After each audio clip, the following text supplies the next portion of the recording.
every single human being, I don't care if you're Muslim or not, is going through these experiences. This is typically when waswasa is living life, okay? Uses your current state of a disposition. Our nafs is always there. It's trying to protect us. It's trying to work off of the pain. What do you do in this moment, right? Because life gets hard. Your job is to show up, not the outcome. Being dressed very conservatively, by talking a certain way.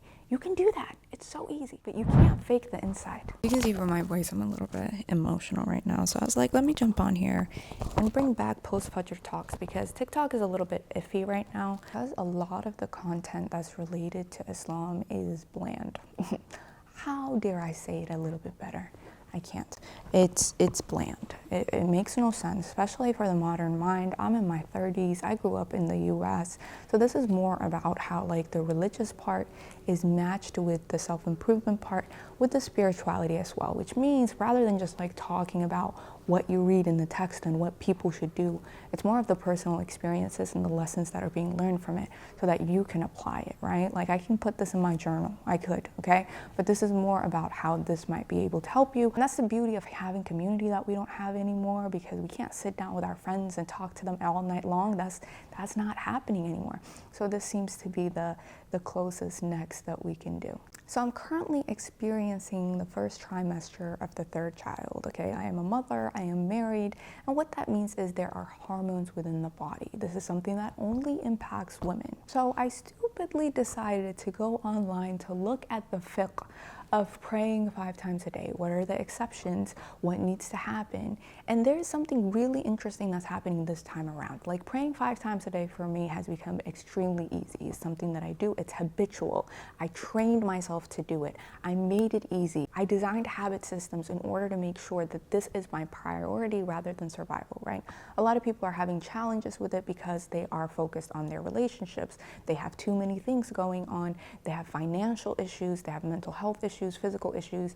I worked extremely hard in order to make sure that everything is in line so that this part of my life becomes, the priority. And I know what normal is because it's a recent development, okay? About 4 weeks ago, if I wanted to do something, I can tell my body, get up, do this. Get up, make wudu.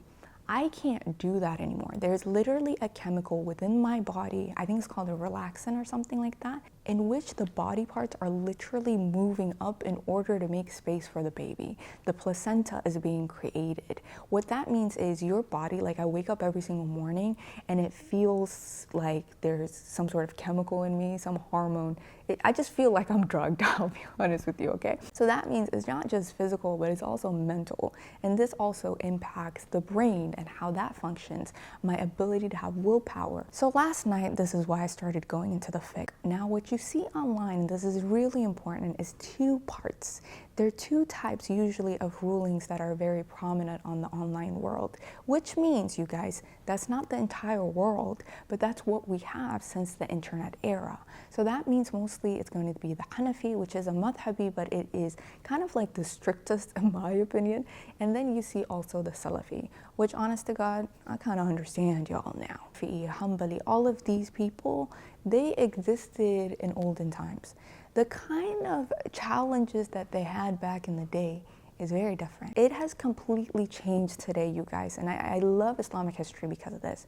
Number 1 is the Industrial Revolution. What this means is people no longer stayed in their little communities where they were helping each other, where they were bartering, where they were exchanging their gifts and knowledges with each other and supporting each other. Now we have a whole movement in which you're moving to a new location. In order to work, you leave your community behind just to get a job so that you can make more money. So that started more for the Western area, and then suddenly colonialism came in which they went into Muslim countries and they started implementing these ideas where working, being a doctor, being an engineer, that became the priority. So since the age of 5, all you're doing is going to school. So that means all of the lessons that are supposed to be had before the age of 14 or puberty within Islam so that you can continue with your life, you don't really get the opportunity to do that anymore. So when you see a lot of Muslims who just like really don't know the deen at all, and we're blaming the people, which is so sad. It's a systematic problem. This is the masses are being impacted this way rather than how religion was supposed to be. It was a base standard, right? If every single Muslim is supposed to pray 5 times a day, then every single Muslim needs to have enough knowledge before the age of puberty in order to keep up with it. But that's not a reality because of, one, the Industrial Revolution, in which we're no longer near our families, no longer is the information in. But with colonialism, what happened is we had Sharia in which the community was actually enclosed, which means that outsiders don't come in and that you usually don't leave your community. But when Western powers came in, they destroyed that. So what that means is that concept that we have of ask the scholar, he's gonna guide you. You know, we still have that. Somebody was like, give me the phone number of a scholar. I was like, don't you think if I had it, I'll be calling them up myself? Do you understand? Do you know how hard that is? It's because we had qadis, we had judges, a closed system in which the person who is making the ruling has an impact on the person who is actually living it, who's implementing it. There is responsibility. In a closed system, there is a responsibility. It goes back and forth and back and forth. But we don't have that anymore. Somebody can make a ruling in Saudi Arabia and expect somebody in the US who has a different, completely different ruling experiences in which fiqh can vary. It shouldn't be like that. Like, it's such a wild world that somebody who's not within your community and is not impacted with the rulings that you made is actually having an influence in your mind and how you act on your day-to-day life. And then the third thing that happened, which is completely new, is the internet era. So now we are globalized mentally, while before it used to be economically, right? So we have things like cash crop. In Africa or other parts of the world, you know, they produce a lot of banana or sugar cane. So even though they have that in order for them to use it themselves, the economy is so much so that it is more profitable for them to export all of the stuff that they produce rather than using it themselves. And this creates an economy that is completely interdependent on each other, which means there is no idea. This is first time in history, right? Like this has happened for like hundreds of years, but in which being able to sustain yourself by yourself is completely unheard of. We can't do that anymore. We are so reliant on others. We are lonely. We don't have community. And religion is oftentimes, you need support for religion. So all of this is all I was thinking last night. And I'm just, you should have heard me. No, you shouldn't have heard me. Me and my husband are just going through history and how that's impacting that. How me reading this fiqh is messing up my mind more, right? Alhamdulillah, I actually have some sort of education when it comes to these things, so I know exactly where to cut it off, where the waswasa comes in, because his ultimate goal at the end of the day is that you don't have faith in Allah. Okay, that is his ultimate goal. So you have to be very mindful of yourself and say, hold up, is me reading this fiqh online impacting my heart to the point that I want to turn away from it, in the sense of I don't want to wake up for Fajr anymore, because this is so confusing. Why is this happening? What is the system that I'm living in? What is the environment that I'm living in? He said, she said, all of this stuff. When it comes from like your external environment and it comes and sits on your heart to the point that it is impacting your relationship with Allah, that is when it becomes dangerous. Because if I read this and I myself was depressed, I cannot imagine the average person that's walking around, the average Muslim who doesn't have this knowledge.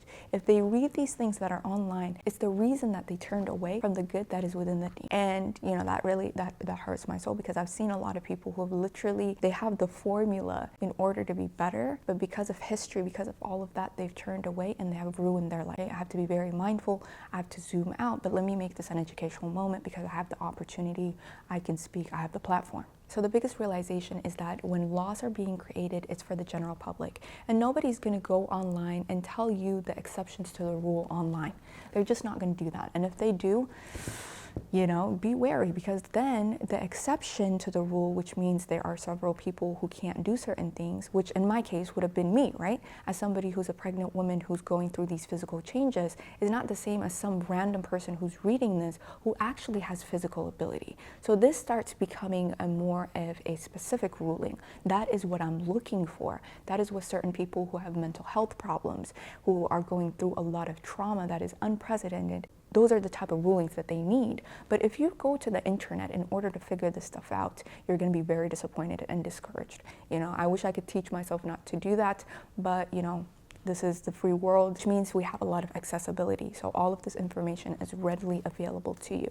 And you will get the temptation, and you can't turn away once you look at it and you read it. You have to understand it. This is the era of understanding. There's no more parroting anymore. We can't survive in that format. So eventually what I was trying to teach through this is for people to realize that Sharia is always king, in the sense of what is the purpose? What is the reason? Every single ruling has a purpose. And all of these things, these acts of ibadah, are supposed to connect you with Allah. Like, that's the plot. So if we lose the plot, and in which waswasa is always there, our nafs is always there, it's trying to protect us, it's trying to work off of the pain that we have in our past, the trauma that we have in our past. So the ego starts to become defensive. So the ego starts coming in, okay? Every single human being, I don't care if you're Muslim or not, is going through these experiences. So the ego is trying to defend you and in your state, right? So in my case, as a woman who's pregnant, who has to do with all of these things, Allah created me this way. Why is it my fault that I cannot physically get up and do these things? I am doing an act of ibadah, like literally a person, humanity comes through me, and how is that my fault? So the ego starts becoming defensive. Right? So you have to watch for that. And this is typically when waswasa is living life, okay? So what waswasa does is that it uses your current state of a disposition. And it's actually fascinating, inshallah. If I have time, I can go into like the details of it. But there has to be a kernel of truth, and that's usually coming from the nafs, right? There's a kernel of truth. There's something that you believe in. He attaches to that and starts putting in doubt. Why are you stressing out about praying? You know, you have an exception to the rule. Don't think about that. Don't do this. Okay, so now waswasa starts coming in. And remember, his objective is one, to make you turn away from Allah. That is the only objective he has. So you have to be very mindful of who you're dealing with. What is the enemy? What is the problem? And that's why I have that on my knowledge hub. So if you want to go get it, make sure to go and get it. I have mostly, you know, like the Islamic side, but as well as the mindset part, history, how that's impacting us, finances, right? Wealth is one of the biggest ways in which he traps you. He threatens you with poverty. This is a huge thing. So the financial economy and all of that stuff, you have to be very aware of how that impacts you on your day-to-day life, your community, as well as your family, right? So holistic, okay? Deen is holistic. It's not one-sided. So once I started recognizing that, this is the process in which I went through, I was like, I recognize this. I understand the weakness that I have. What do you do in this moment, right? Because life gets hard. What do you do in this moment? Well, like, what is the advice? The advice is you make dua. You need to understand the relationship between Allah, who's here, the creator, and you, the creation. You are created in weakness. You're like a vessel. You're just going through life. So in that case, and this is a specific case, is I was like, I need answers. I'm going down a bad rabbit hole, and I need your support. You are the supporter. SubhanAllah, within a few minutes, I fell asleep, right? So sakina, or tranquility, comes down only directly from Allah. So in that case, that was barakah in my life. Oh, there was something really interesting that I did. I actually put on my watch, okay? I usually have my Fajr reminders or like my prayer reminders attached to it. And I looked at every clock, which was the watch that I have, which is new, which means it's not synced. And then I have also the clock in the bedroom. I'm looking at it, I'm like, oh, Fajr already came in. And this is really odd because I usually wake up between 4 and 6 a.m. But now it's 7 o'clock, so I'm rushing. It means now I have the time, but I also have the energy, because in the morning, the sleep is supposed to refresh you. So now I have all of these strength. So all of these chemicals and hormones that are going through my body, it's not having that much of an impact. So if I say get up, go make wudu, I will. And now I'm rushing mentally, right? So I have to make Fajr, that's my priority. My job is to show up. Your job is to show up, not the outcome. Just show up, you know? That's where the waswasa and the nafs comes in, okay? My job is to show up. And so I go brush my teeth, I make wudu, and I come and I sit down for Fajr. And then I go look at the clock and it says 5 o'clock. I'm assuming it's 7 o'clock, 7:10, 7:20, and that there are about 20 minutes for Fajr. The tears start coming. So what happened on a spiritual sense here is that everything was designed around me to make me wake up early so that I can complete praying 5 times a day, because it broke my heart that I physically did not have the willpower in order to pray because of this child. So I take it as an invitation. It's saying now, Allah's saying now, you have enough energy. You accidentally have enough time. Make sure go ahead and follow the fiqh, the ruling that you have, which is that for a pregnant woman, she's able to combine. I was like, okay, I don't want to think about the fiqh. I'm tired of fiqh.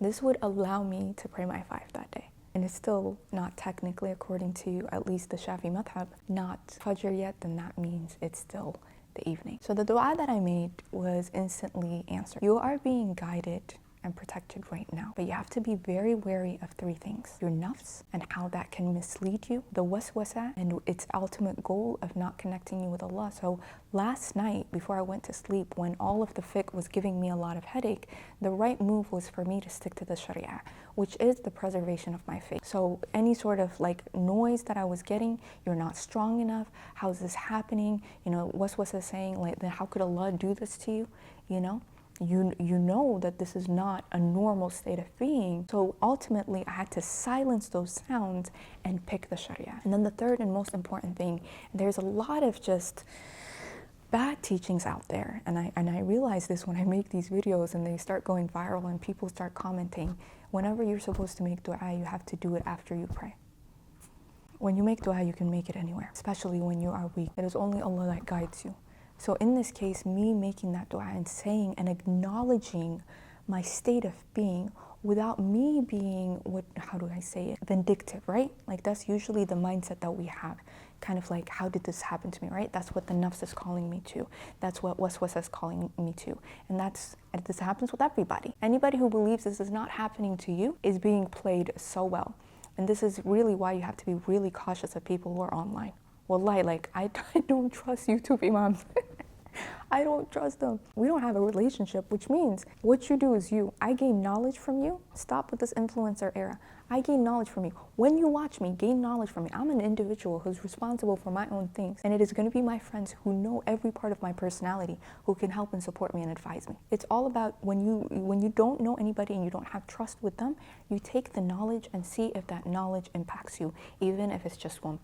So people who look perfect or act perfect, what they're doing is, because the waswasa as well as the nafs are always present, then that means they are ignoring it or suppressing it, which means it's extremely harmful for the subconscious mind, which means that you are being repressive rather than conscious, which is the taqwa part of it. You can say taqwa of Allah, a lot of people always say that, but taqwa is just this kind of like awareness. You're just hyper aware of yourself as well as Allah, in relationship to Allah. Everything is related to Allah anyways, even if you mean to or not, okay? That's why the end of the Quran is so heavy with nature. Every single time I look at that, I'm like, why? Because what we see in our physical life, as well as the experiences that we have, those are the only things that are real, because we experience them. Kind of a way of understanding Allah, no matter what. Nature, understanding yourself, doing introspection. This is a way of understanding Allah at the end of the road, because you are the creation related to the Creator, which means your source is always Allah. So this whole need for always like beating the dead horse of like Allah, Allah, Allah, it's implied. There's no way of separating anyways. So for some people, it's a lot harder to understand because Allah is a lot grander. So do not repress your emotions. These are realities that are there, that we all experience, but the strength comes from the ability to process them. Anyways, I ended up like literally crying because Allah had manipulated the whole situation around my life to make sure that my dua was instantly answered within less than 8 hours. And that's how it functions. Every single person has that theology of Islam, which is original good. Everybody is destined for success. It is your choice, it's your free will to not go in that direction. It doesn't matter what you look like. People's character is not easy to be seen anymore. I mean, if you saw that one guy who was teaching tajweed and got caught by the FBI for the heinous of heinous crimes, and this is happening over and over and over again. Me and my husband, we were just talking about this. We're like, why does this keep on happening? Where you have these two-facedness within the community. It's the nafs and waswasa. At the end of the day, these are the two things that you as an individual are constantly in power of and can change, but also for your family, for your spouse. You need to watch for theirs. So we always say things like, the nafs is nafsing today, so we're just gonna back out. But also for you to be aware. And with my kids, I watch that as well, just to see. You can fake how you look on the outside. It's really easy to fake it being dressed very conservatively by talking a certain way. You can do that. It's so easy. But you can't fake the inside. You can't fake it. You have to live with that pain or the consequences of the actions that you have. Watch your nafs. Do your best. Strive. Watch the waswas and how that's coming and how it's trying to derail you from the mission, right? The mission is the important goal of your life, right? How are you supposed to use your capacities and your abilities? But also at the same time, dua always has the answer. When you feel weak, it is a sign for you to turn to Allah. It's not a sign for guilt and shame, right? This is a waswasa thing, okay? Guilt and shame disconnects you from the oneness of Allah, that you are related to Him, that you are His creation. I do this primarily not for the conservatives. I do this primarily for those who are in between. I think of this situation or what I do as a bridge so that your brain can understand it, because there aren't people talking to our brains anymore or to the reality. It's a lot of preaching, but not application. So until next time, Assalamu alaikum wa rahmatullah.